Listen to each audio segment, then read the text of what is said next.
So, should we get to the E9? Absolutely. E9 time for the All big right. fella. Okay. 9 fun questions to learn a little bit more about Neal Shipley. And we ask this to everyone. You have a girlfriend, so we're going to go the other route. But if you could be anyone else for a day, who would it be? It could be anyone, dead or alive, just anyone in the history of time. Who would you be for a day? Probably Arnold Palmer. I got to go Arnold Palmer. I think that would Yeah. be Pittsburgh guy? a Yeah, makes Pittsburgh sense. guy, and just also the legacy he's left. I mean, you talk about there's a lot of guys who played golf and have just as many majors as him, but the legacy that he has is pretty unbelievable. I'm close with the Palmer Foundation guys, and even see now the impacts that he's left. So I definitely love to step into his shoes for a day. About as cool as they come. Your girlfriend, since you said she was reading the DMs with you, she sounds like a cool chick. So we'll ask you the other one that we asked for the single fellas, but celebrity crush if you had one. Oh gosh, I don't even know where to go with that one, guys. Quite honestly, Anywhere you want. oh gosh, They're all on the table. all on the table. Oh my goodness. I mean, not really. I got to think about it. I mean, You want to sit on it someone for a I'd minute? someone I'd like to meet. This is not like a crush at all, but I think Livy Dunn. She seems like she's really cool. And like has a Yeah. fun personality. Seems So kind of cool. Yeah, she yeah, seems like a I don't nice, know, nice but girl. I think she'd be fun to meet and hang out with, but I'm not really, you know what I mean? Not a lot of Yeah, crushes no, going on right now, to be honest. she seems like she has a good attitude. Sydney Sweeney seemed like it'd be a fun girl to talk to too. Just off the top of my head, we're thinking of just cool girls. All right, I'll give you my next one. All right, you didn't start there, so this may be a little bit different, but you're an Ohio State guy now. On a scale of 1 to 10, where do you fall in terms of your hate for Michigan? Mm. Probably up there with the 9 or Ooh, 10. After seeing what happened this football season, that really ignited that flame in me with all the whole cheating scandal. I mean, I'm just not for any of that. So yeah, I'm up there. I just hate Michigan. that's good. 9. That's yeah. I mean, as you should. You're an Ohio State guy, but mine kind of followed along in that same kind of department there. But I was going to say, what was a bigger surprise, James Madison beating Wisconsin in basketball, or the fact that the Buckeyes have lost to Michigan 3 straight times? Buckeyes lose to Michigan 3 straight times. That just can't happen. It doesn't matter how many games you win or the fact that we make the CFP. Regardless of that, you can't lose to Michigan as an Ohio State coach. We had too talented of a team to do that. You're spending 34 million for next season to try to make sure it doesn't happen again. So you guys are in good shape. Good, it's good to have cash. I got one more like college related Tell one. tell Ryan Day you want some of that NIL they're spending. By the way, Yeah, dude, break off a little piece. Just a little piece. All right, answer me this. If it had worked out this way, James Madison collides with Ohio State in the NCAA basketball tournament, who gets your allegiance? James Madison. Sorry to my Columbus boys, but JMU is. I consider JMU where I went to college, and Ohio State's where I've played most of my golf, most of my good golf. So that's how I look at it. It's fair. okay. It's fair. So I mean, yeah, you're obviously a diehard James Madison fan, but you said you hate Michigan. So would you be willing to shave your head to guarantee that Ohio State beat Michigan next year? Yes, definitely. Oh, Whoa. wow. Yeah. Okay. I mean, Oh, no that hair doubt. is special.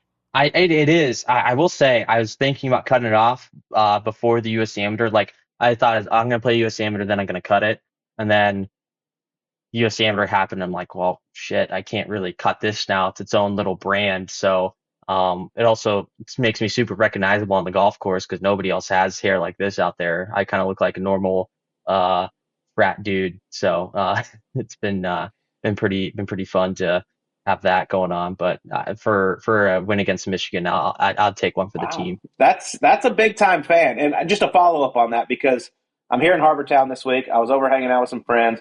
Had some few people like, "What are you doing?" I was like, "Oh, I got to go interview Neal Shipley for our podcast." And some girls were like, "Please ask him what product he uses for his hair because his hair is fantastic." So that's an asking for a friend moment. So can you give us a little insight to what you put in the hair? Yeah. We try to go. I don't even know the name of the product. Just some like real girly product. Not gonna lie. Uh, so I mean, if you go to like the Head and Shoulders route or like some of the male product, just like burns out your hair, makes it real dry. So we make sure we got really girly conditioner, really girly shampoo, just to make sure it look keeping it fresh. I've been going to the same.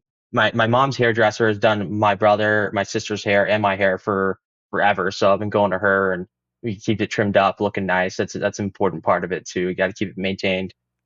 Yeah, that's part of you now. Do you ever? Is it always just flowing, the flowing locks? Or are you a man bun guy? You ever mix it up? It's not long enough to bun it, unfortunately. We cut the top a little shorter and it's kind of layered in there, so it doesn't all really bun neatly. But I've tried it. It got long enough once, and I tried it, and it's just like, nah, that's not me. Wasn't a good look. Okay. All right. Fair enough. If it ain't broke, don't fix it. All right, here we go. Here's one for you. We talked about your degrees a little bit. I'm going to go through them. You have a degree in quantitative finance, a minor in econ and math, and a master's in data analytics. When you turn pro, is it cool to know that you'll be the second smartest pro golfer, only behind Gary Woodland? It's got to be a nice feather in the cap, huh? Please say who is Gary Woodland. That would make the day. I know Gary. I've seen him out at Pine Tree down in Florida a good bit, so I know him, and he's he's a Jayhawk, so Yeah, but he's not smart. He's smart. Yeah. He's smart. You guys are gonna have so much to talk about when you get paired together. It's gonna be crazy. Oh yeah, it'll be fun. But yeah, that's a good accolade, I guess. He's a beauty. He's a beauty. Just one little fun one. Like, who's the craziest person you've heard from since you're finished at the Masters? Jeez. Well, as a Pittsburgh guy, the Pittsburgh Steelers DM'd me, which was really sweet. Actually, no, another one was. Have you heard of Permane Brothers, the sandwich shop in Pittsburgh? I have not. I'm not familiar. So it's a local delicacy. It's a massive sandwich. It's as big as your head, and it has like thick Italian bread, meat, cheese, coleslaw on it, tomato, and French fries on top, like all smashed in a sandwich. And it's just such a Pittsburgh thing. And they reached out to me and like asked me if I want to do a little collab with them. So that was really, really cool. As a big Pittsburgh guy who loves his Permane sandwiches, that was a true honor. That's sick. That is sick. Sidebar. Bonus question. How you feel about Russell Wilson coming to Pittsburgh? Feels like a very Pittsburgh guy, that Russell, Yeah. Very blue collar. I don't know if he fits what I think of being a Steeler quarterback, but I think he's obviously shown a lot of great play in the past. We just got to get the right weapons around him, I think, and a better playbook than last year. I mean, Matt Canada was not the answer. So I'm hoping that this next guy is going to be really good for us. Would you say you're a bigger Ohio State football fan or Pittsburgh Steeler fan? Bigger Pittsburgh Steeler fan for sure. I grew up. Yeah, we had season tickets growing up, and my dad. I mean, I can't. If you watch a Steeler game with my dad, I mean, it's pretty ridiculous. He's screaming at the TV and yelling at him, and I like it. Gets pretty animated. When we were kids, my dad would watch a game upstairs, and we'd watch in the basement, just so we were kind of separated from his craziness and yelling and swearing. So I love that. Real fans, all the Steelers fans. Great. I have a really base. good one about my dad. We were watching a game down in it was the Jesse James game when he caught the ball. He caught that dang football and reached over the line and got called back. But we were in a bar watching the game with him, and he like literally almost got into a fight with some Patriots fans there. It got really tense there for a good bit. It was pretty funny. That's Pittsburgh. I like that. That's passionate Pittsburgh fans. I love them. Mm-hmm. Yeah. Well, Neil, we appreciate you, my man. Hold on. You got more? I got one left. Oh, okay. I got one left. Bonus ball. I got one left. No, this is number. We've thrown a couple bonus balls there. My last one. All right, Neil. So, were you shocked at all when you sat next to Charles Barkley on a flight that he only had to buy one seat and not two? That's crazy. I got lucky that I got upgraded to first class right next to him, and he barely even fit in that first class flight. Like, that guy's huge.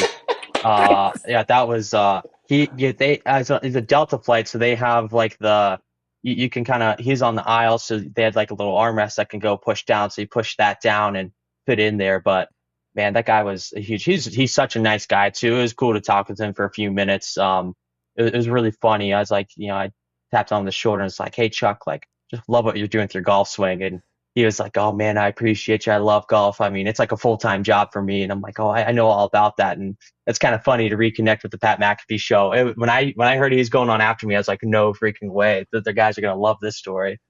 I've known Charles for a long time, man. He is going to love hearing that. And he remembered you. I saw the Pat McAfee interview.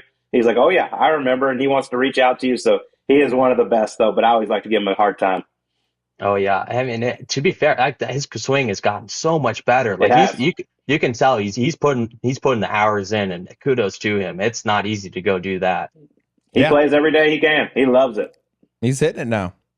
Real life. Yeah, he is. It'll be fun. Maybe we'll get out on the course with him sometime. It'll be fun to try and chop it up with him. He's easy money too. So definitely take advantage of that. No question.